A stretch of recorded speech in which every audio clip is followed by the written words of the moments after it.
Welcome to Creativity in the Startup World, a series of conversations curated by the Trampery for the Aldridge Foundation's Creative World of Work Week. For this session, I'll be speaking to Jessica Gebhardt, fashion designer and founder of I&Me.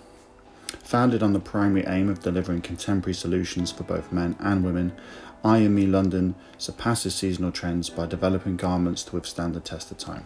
I&Me produces limited runs of sustainably made, responsibly sourced premium denim and lifestyle products by reducing the water, electrical and chemical usage on all products. Each piece is designed and produced to love and wear forever. With the key focus on fabrication and function, I&Me allow their collections to move at their own pace, reflecting the moment rather than the season. I sat down with Jessica to talk about her influences, how she stays motivated to develop creative work, and whether her personal style is reflected in her brand's garments. So without further ado, sit back and enjoy this session with fashion designer and founder of I&Me, Jessica Gebhardt.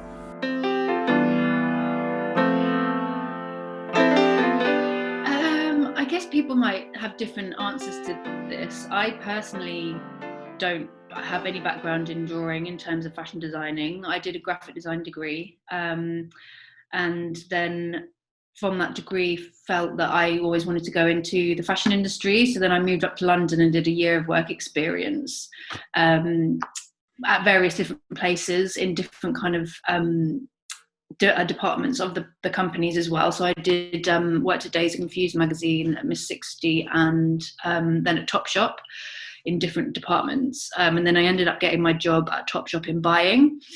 And a buying role in the UK is very much a product developer. So you are kind of sourcing and developing and designing as such, but not necessarily sitting and sketching. Like there will be a design team that does that. I had then launched my own brand off the back of that experience and kind of knowledge that I gained there. And I don't necessarily sketch now. Like I will kind of develop and get inspiration from samples or vintage or, you know, like fabrics will really kind of drive collections and things like that. So I work with people who are based at the factories who might CAD and sketch, but I don't personally. So my answer would be no to that. But I think there might be people who have for their whole career been like illustrators or sketchers, and they might, you know, say yes to that because that's the way that their career has gone. But for me, no. And I think that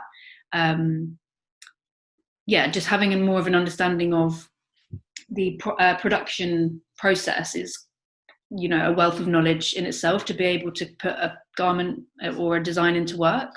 So yeah.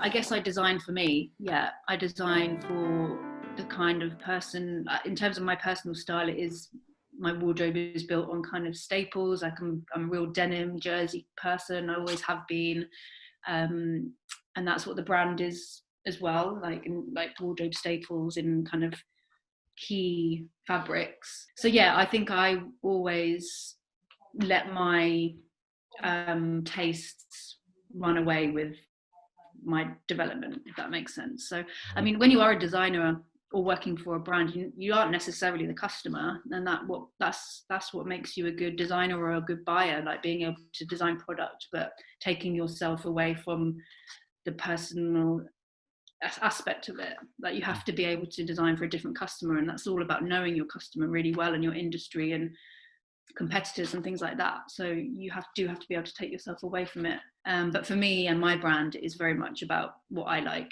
Yeah. That's a good point as well, that idea of, because when you first design, right, it really is like personal. You wouldn't design something you wouldn't want to be seen in. Then ultimately, once people start consuming the product, then there is a I&Me woman and an I&Me man, which you might change from that. Like one day, all of a sudden, your whole desire to make something, but then you might not make that for the brand. Maybe you just do it for yourself, but it's about earning the customer, right? Exactly. Yeah, because I might put a few things into work and something that I absolutely love doesn't necessarily sell well. So you have to then adapt to learning what your customer really likes. So yeah, it's being flexible, I guess, in that sense. I think it definitely should be part of a bit like your model and where you take your designs and your brand or your business. There's no really excuse not to be thinking about that in terms of what fabrics you're using, what you're styling or designing, kind of constructions and well-made pieces. Like, it's really important that our garments last. The whole problem of fast fashion is the throwaway culture. So really thinking about longevity in design and production. I think, there is always a place for lower price product. Like, we have to be realistic, especially, my product is a premium price point, and I understand not everyone can afford it. We need to be conscious of designing and producing lower price products so people can enjoy fashion and buy new clothes for themselves, but it's about doing it in the right way, so eradicating that throwaway culture and trying to educate customers on buying less, but buying, not necessarily buying 5 things, but buying fewer things that you're going to wear for longer. So those lower price point products are important because everyone needs to be able to buy new clothes. But it's really important for new designers to think about it from the start point, in all aspects, I think, of design and development. I think that's actually one of the hardest things I found at the beginning, is pricing the products. And if I'm honest, I didn't price things at the right point to make profit myself, or make any profit myself. I underpriced things. I wasn't realistic with how much things do cost to make. So things unfortunately have had to go up, but the brand is all about promoting a buy less, buy better mentality. So if I can encourage people to buy less, something, not as many things from me or in general, but pay more for it and ensure that it's going to last long, and that kind of extension of the lifespan, I think it justifies the price point. So yeah, in the end of the day, businesses need to make money to exist, but it's about balancing profit and doing good at the same time. So yeah, it's finding that balance. It's really difficult, and I can't imagine how hard it's been on graduates or the younger people at the moment. I was lucky enough to be able to do work experience and get out there and make contacts that way, but I guess now it's just important to remain active and just keep yourself immersed in the industry and whatever niche you kind of want to go down. Build contacts if you can. Like, there's plenty of kind of people on LinkedIn that will chat to you, or contact people like me and small brands, and they'd be able to give you advice. I would have said try and stay off, or try and get into libraries and things like that, and try and watch films and just try and keep active in terms of inspiration and finding out what you want to do, and what avenue you want to take. It's definitely a tough time, but just try and make contacts now, through Instagram, even contacting people. Just try and ready yourself, I guess, until times are easier and you can get out there and actually do internships and get back into work. So I think someone who's going to bring a new way of thinking, maybe. I'm not that young anymore. I definitely would love to get some fresh mentality into what youth culture is saying nowadays. Someone who's going to bring something different to the way I think. So say, for example, in an interview, or just sending your CV over to me, I would always look for someone who maybe would bring a new idea to the table that I hadn't thought about, or a new way of thinking about something. Like you said, social media, what am I missing on Instagram that I'm not saying? What kind of thing could I be talking about that I'm not talking about? Or should I be sending more mailers out? To come to me with an example of something that you can bring to the table, and something that I'm not thinking about is always really exciting. Someone that's done their research into the brand and really is kind of feels really driven and passionate about making a change, I guess. Yeah. That's a good point as well, because I think a lot of times kids come in and they think they've got to kind of be professionals, and that kind of takes away all of their like enthusiasm and their youth Yeah. and vitality. Where for you, you're like, that's exactly what I need, dude. Like, Yeah, yeah, definitely. Like, I don't want, like, bringing someone on to work with me. I want to be able to bounce ideas off them, and I want them to teach me something. You know, like, it's important. They're, like I say, you are the youth. You are the up and coming future of the world and the industry and the brand potentially. You know, like, I could bring something to the table that I don't know about. Okay, that is a big question. Sorry.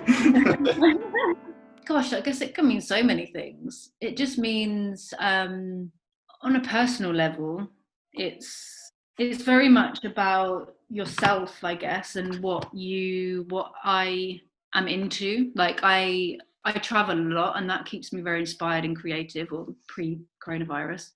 So I think culture is a big thing for me. I love going to different countries and experiencing different things, seeing, even the way shops are laid out in certain countries and all of that kind of stuff. It's about expression and, yeah, bringing cultures together.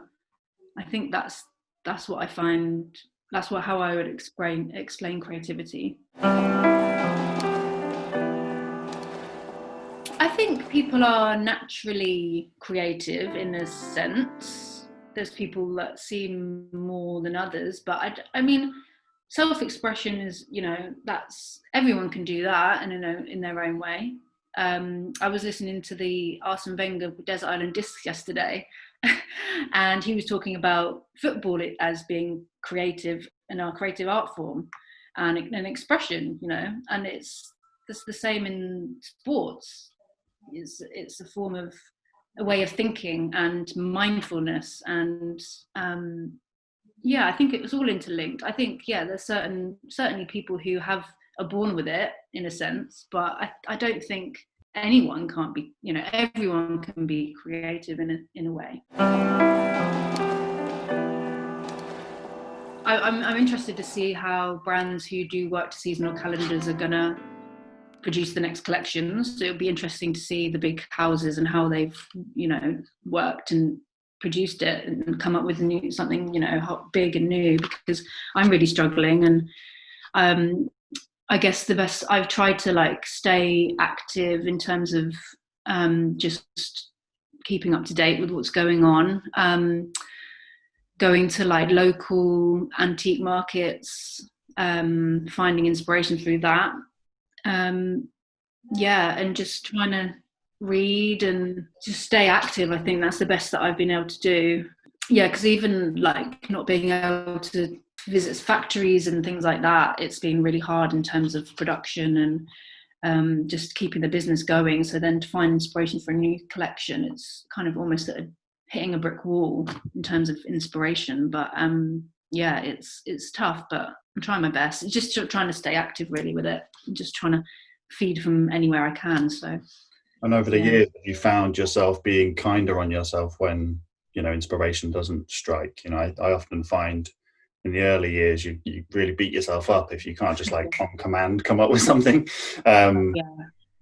But have you found now that block happens even when there isn't a global pandemic, isn't it? Creativity is, you can't, like you say, switch it on like that. It's so hard, and that's been the whole problem with the industry. It's been relentless of people expecting this newness all the time, and actually that's not feasible. We're human, and and now this year, what's going to happen? That's why I say I'm so interested to see the new collections and where designers have taken it, because I'm struggling, so surely everyone is. It's going to be interesting to see the focus point and the trends that are coming through. And yeah, I think January we'll start seeing the new collection. So yes.